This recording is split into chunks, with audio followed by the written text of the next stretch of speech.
Hi guys, today my team and I going to talk about JMS and messaging. My team is made up of Brinda, Kaisi, Siti and I, Ronnie. We will cover how we can use JMS to enable concurrency, where are the additional threats, and what are the disadvantages and possible pitfalls.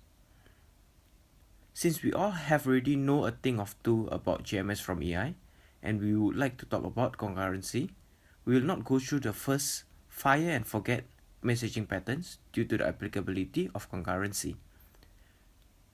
We will talk about synchronous request reply, asynchronous request reply, both in point-to-point and public subscribe patterns. For today's presentation, we will be using Foodpanda food ordering system as an example.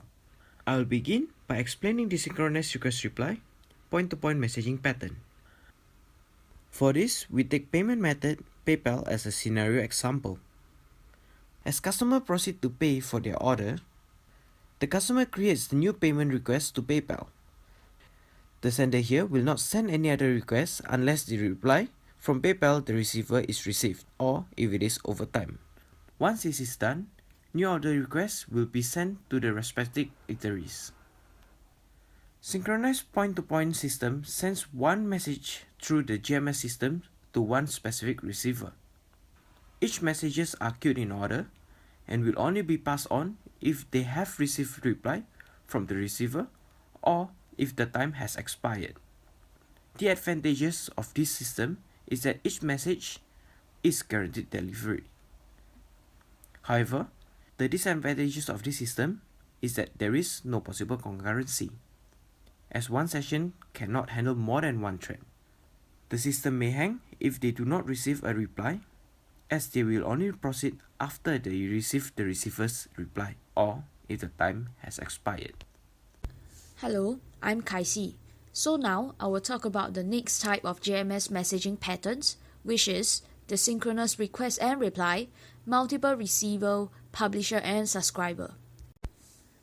I shall illustrate by using the scenario of a rider allocation system.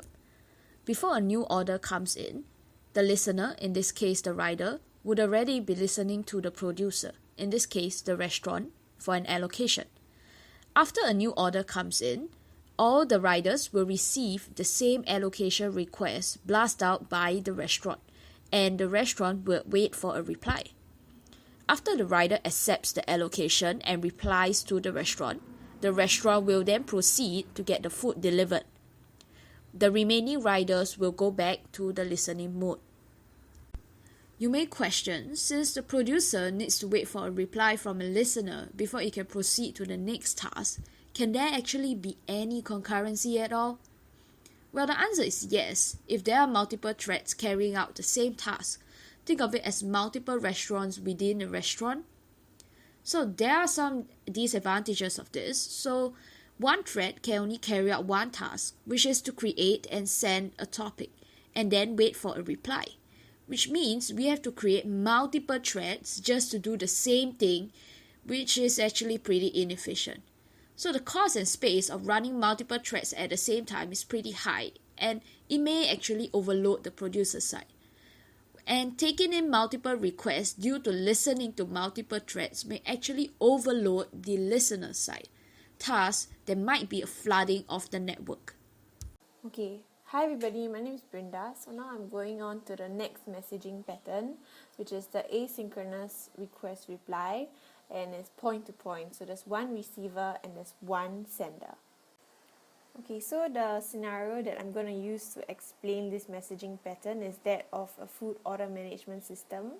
So let's say someone places an order in the Foodpanda application. So the order is sent to the respective order management system in the particular restaurant.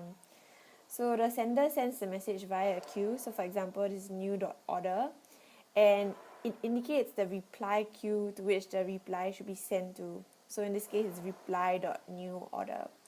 So the receiver sends the reply to this particular queue. So focusing on this aspect and the workings of threads in the food management system, what we can think of is what can the thread do while waiting for a reply, since it's asynchronous. So in the case of Foodpanda, for example, the thread can notify the customer that the restaurant has been contacted and is awaiting a reply with regards to the order, for example. So setting up the infrastructure in terms of codes. So I've put it down in terms of pseudocodes. So you have a connection factory, create a connection, etc., etc. So the main issue that we wish to highlight is that an application only needs one connection to a messaging system, but each component in the application that wishes to be able to send and receive messages independently, in this case threads, needs their own session. So one of the pitfalls is that two threads cannot share a single session. They should use a different session so that the sessions will work properly.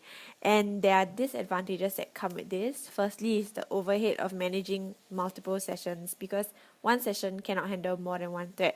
So for example, if there's more than one customer making orders from one particular restaurant, there will be multiple sessions that need to be handled.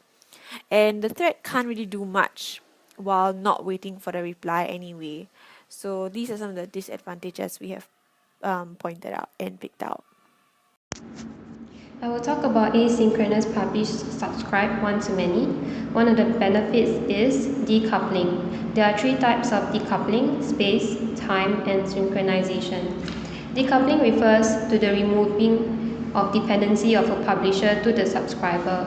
This provides isolation, as the publisher need not know who the subscriber is and can just send messages out.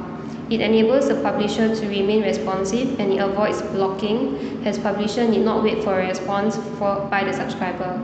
The publisher needs to stay responsive and continue sending out messages, so one way is for it to use a thread pool or a helper pool. Helper pool is convenient in asynchronous pub/sub, as each thread would be carrying out a short task and does not need to wait long before returning to the pool thread. Each thread can carry its own copy of the message to remove any dependency on shared resources. The messages can be changed within the shared resources, and this will not affect the thread's task of sending messages to the subscriber. The content of the message itself will not change. Concurrency is present, as messages can be sent in parallel to multiple subscribers at the same time. As the publisher has already tasked the helper threads to send a message to a subscriber, the concurrency can be maintained. So overall, publishers will not be blocked even when they are producing events, and subscribers can still get asynchronous notifications while performing other concurrent tasks. Production and consumption of events does not happen in main flow of control, so interaction does not have to be synchronized.